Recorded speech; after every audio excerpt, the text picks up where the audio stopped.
اور جو اقبال نے کہا نا کہ لے گئے تسلیس کے فرزند میراث خلیل، کشت بنیاد کلیسا بن گئی خاک حجاز۔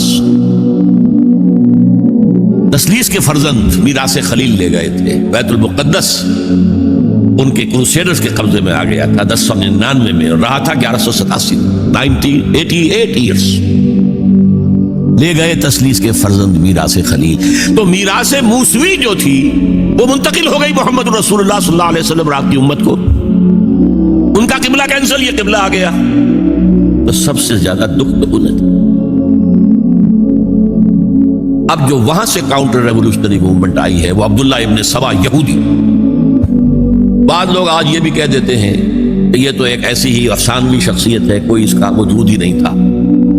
بڑی زیادتی کرتے ہیں، خاص طور پر ہمارے بعض اہل تشیع یہ کہتے ہیں، حالانکہ ان کی کتابوں کے اندر درج ہے کہ حضرت علی نے عبداللہ ابن سبا اس کے 40 ساتھیوں کو آگ میں زندہ جلوایا۔ رجال کشی کے اندر دیکھ لیجیے لکھا ہوا بہت۔ لیکن چونکہ کچھ لوگوں نے شیعت کے لیے لفظ سبائیت استعمال کرنا شروع کر دیا، اس لیے وہ ڈیفنس میں کہتے نہیں سبا تو یہ تو افسانوی شخصیت ہے، سبا کچھ تھا ہی نہیں عبداللہ ابن سبا۔ نہیں، عبداللہ ابن سبا ایک شخص تھا یہودی، وہ اسلام کا لبادہ اوڑھ کر آ گیا دارالاسلام میں۔ حضرت عثمان رضی اللہ تعالیٰ عنہ کا عہد۔ اور ایک مغالطہ میں چاہتا ہوں کہ ان دی فرسٹ انسٹنس دفع کر دوں۔ عام طور پر اتنی غلط طریقے سے تاریخ بیان ہوئی ہے کہ حضرت عثمان کے عہد خلافت کو سمجھتے ہیں پورا کا پورا عہد خلافت غالباً فتنوں ہی کے اندر تھا اور اختلافات ہی تھے اور خانہ جنگ۔ معاذ اللہ، ایسا نہیں۔ طویل ترین دور جو ہے دور خلافت حضرت عثمان کا 12 سال، حضرت ابوبکر کے 2.25 2.5 سال، حضرت عمر کے 10 سال، دونوں کو جمع کریں گے تو عثمان، اور اس میں 10 سال بالکل اسی شان کے ہیں جو حضرت عمر کے خلافت کے شان، کوئی اختلاف نہیں۔ اور فتوحات کا دائرہ بڑھتا چلا جا رہا ہے، تھمتا نہ تھا کسی سے سیل رواں ہمارا۔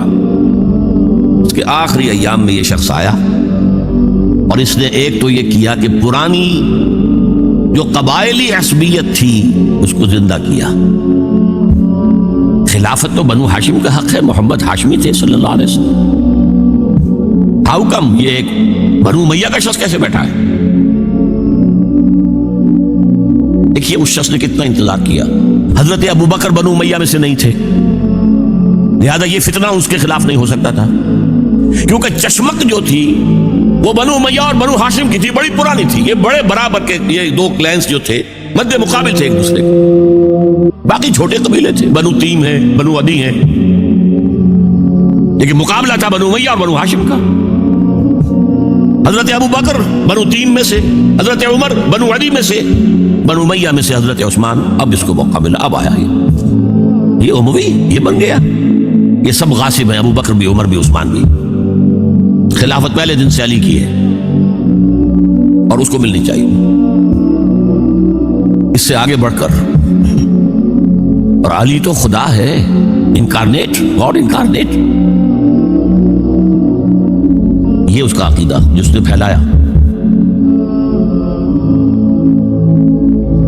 یوں سمجھئے ایک شخص نے حضرت عیسیٰ کے دین کو زیرو کر دیا تھا۔ لوگ مانتے نہیں کہ ایک شخص اتنا کچھ کر سکتا ہے۔ یہودی اور سازشی ذہن، ان کی صلاحیت اور ذہانت۔ ایک شخص تھا پال، حضرت عیسیٰ کو خدا کا بیٹا بنانے والا، وہ توحید ختم، تسلیس آ گئی۔ شریعت کو ختم کرنے والا وہ حضرت عیسیٰ کہہ کر گئے تھے تم پر شریعت موسوی نافذ رہے، اس نے کہا نہیں، ایبروگیٹڈ، نو شریعہ۔ نمبر 3، حضرت عیسیٰ نے کہا تھا تمہیں تبلیغ کرنی ہے صرف یہودیوں تک۔ I have been sent only in search of the lost sheep of the house of Israel۔ میں صرف اسرائیل کے گھرانے کی کھوئی ہوئی بھیڑوں کی تلاش میں آیا ہوں، تمہیں باہر تبلیغ نہیں کرنی۔ اس نے تبلیغ کا دائرہ وسیع کیا۔ وہ دین مسیحیت ختم، وہ دین پولزم ہے جو چلا ہے اس کے بعد۔ سمجھ رہے اس بات کو؟ اور یہ ڈاکٹر مائیکل ہارٹ نے بالکل صحیح لکھا ہے کہ کرسچینٹی جب تک حضرت مسیح موجود تھے وہ سوائے ایک یہودیوں کے فرقے کے اس کی کوئی اور حیثیت نہیں تھی، لیکن پال نے اسے ایک انڈیپینڈنٹ دین بنا۔ ایک شخص کی کارروائی ہے یہ ساری، اور آج پوری دنیا، پوری عیسائی دنیا اسی پر ہے، تسلیس پر بھی، اور شریعت ختم، اور دعوت جو ہے کرتے پھر رہے پوری دنیا کے اندر۔ اسی طرح اس نے کیا، قبائلی عصبیت کو چھیڑا اور حضرت علی کا مبالغہ کیا یہ خدا ہے، اوتار، گاڈ انکارنیٹ۔ تیسرا کام کیا کیا کہ حضرت عثمان رضی اللہ تعالی عنہ اور ان کے جو عاملین تھے، گورنر کوفے کا ہے، گورنر شام میں دمشق میں ہے، گورنر مصر میں ہے، ان کے خلاف پروپیگنڈا شروع،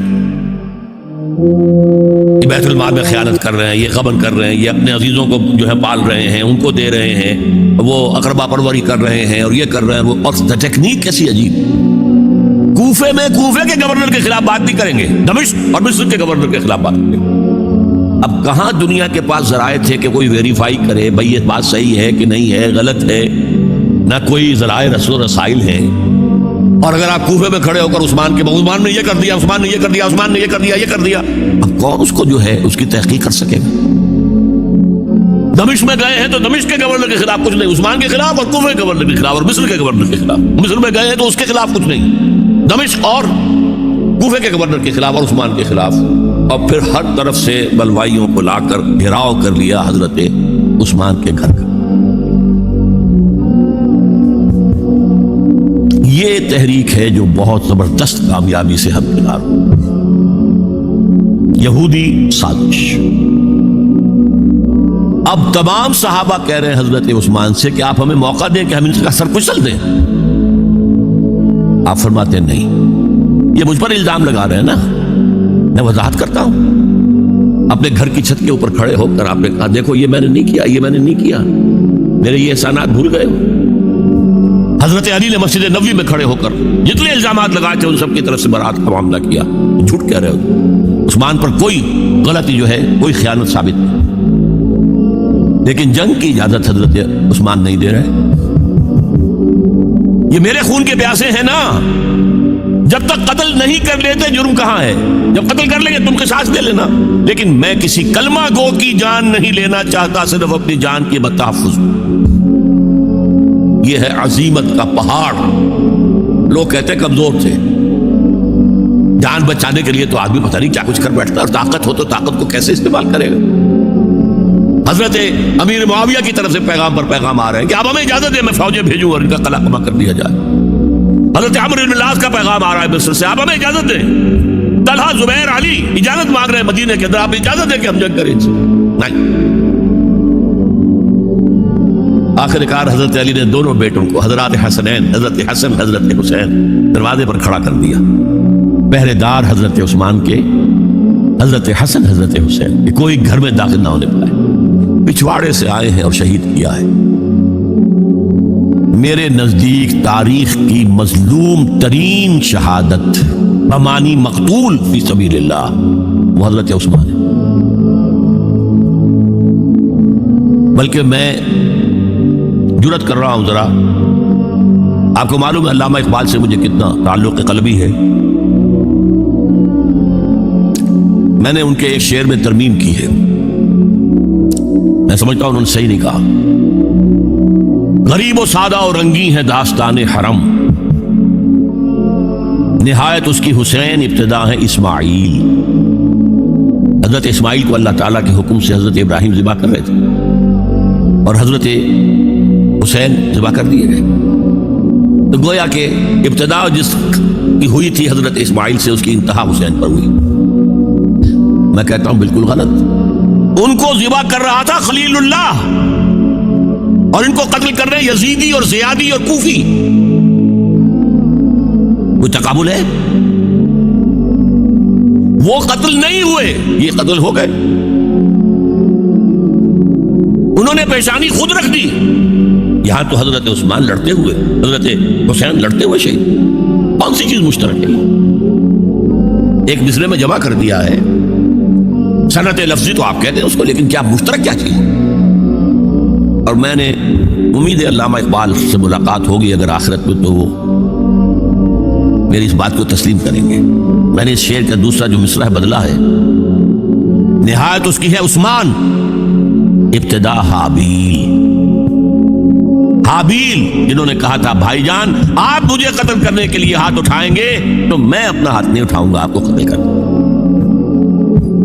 عثمان نے کہا کہ میں نہیں کسی کو قتل کروں گا کسی کلمہ کو، ہاں جو مجھے قتل کر دیں گے پھر ان سے قصاص لے لوں۔ عثمان کے پاس لاکھوں کی فوجیں، اسٹینڈنگ آرمیز، پھر بھی انہوں نے اپنی جان دے دی۔ حضرت حسین بہرحال جتنے بھی افراد تھے بہادری سے شجاعت سے لڑتے ہوئے شہید ہوئے، اس میں کوئی شک نہیں، لیکن لڑتے ہوئے شہید ہوئے نا۔ حابیل کی طرح یہ تو نہیں کہا کہ تم مجھے کرتے ہو تو کر دو، میں تو تمہیں قتل نہیں کروں گا، نہیں۔ بہرحال یہ جو تھا فتنہ، اس کو کہا ہے اور اس کو کتاب میں لکھا گیا باقاعدہ ایک تصنیف، الفتنۃ الکبریٰ، عظیم ترین فتنہ، حضرت عثمان کی شہادت۔ اس وقت عبداللہ ابن سلام رضی اللہ تعالی عنہ ایک یہودی عالم دین تھے جو اسلام لے آئے، انہوں نے کہا تھا لوگوں ڈرو عثمان کے خون کا نہ بہانا، میں جانتا ہوں تاریخ بنی اسرائیل کی، اگر کبھی کوئی نبی جو ہے اگر شہید کیا گیا تو 70,000 آدمی اس کے بعد مارے گئے اللہ تعالیٰ کی طرف سے،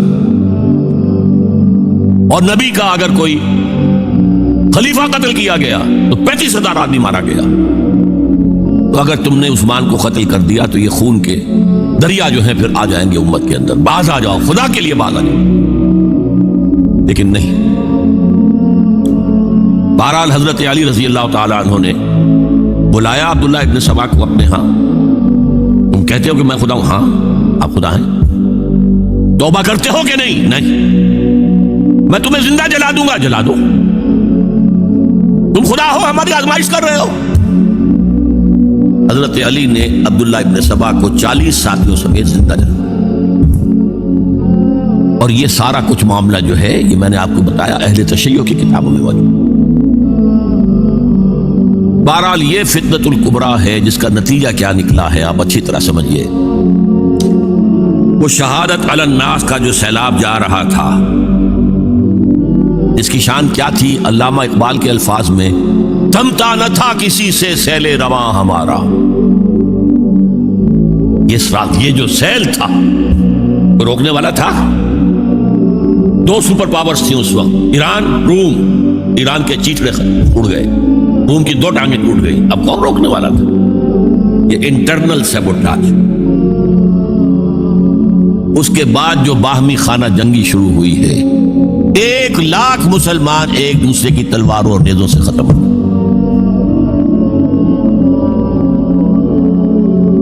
عبداللہ ابن سلام نے کہا تھا 70,000، یہاں 1 لاکھ ہو۔ حضور کے صحابہ کا درجہ بہت بلند، آپ نے فرمایا علماء امتی کا انبیاء بنی اسرائیل، میری امت کے علماء بھی بنی اسرائیل کے انبیاء کے ہم مرتبہ ہیں۔ تو خلیفہ راشد حضرت عثمان کا رتبہ کیا؟ جنگ جمل میں 10,000 ایک رات میں شہید، عشرہ مبشرہ میں سے 2 شہید کر دیے گئے، طلحہ زبیر دونوں۔ جنگ صفین میں 74,000 آدمی ختم ہوئے، جنگ نہروان میں 4,000 آدمی، 1 لاکھ کے قریب انسان ختم۔ وہ جس کو کہتے ہیں ڈرائیور لوگ، موشن ٹوٹ گیا کہ اگر ٹرک جو ہے چڑھ رہا ہے اونچائی کے اوپر تو بہت ڈرتے ہیں کہیں گاڑی روک نہیں نہ پڑ جائے، اس لیے کہ ایک دفعہ موشن ٹوٹ جائے گا تو پھر چڑھائی کے اوپر چڑھنا جو ہے مشکل ہو جائے گا۔ وہ موشن ٹوٹ گیا، اس کے بعد سے پھر وہ اسلام کی پیش قدمی ختم ہو گئی۔ ہاں مسلم ملوکیت اس کا دور جاری رہا، یہ ملوکیت تھی بعد میں جو چلی ہے، وہ شہادت علی الناس والی خلافت راشدہ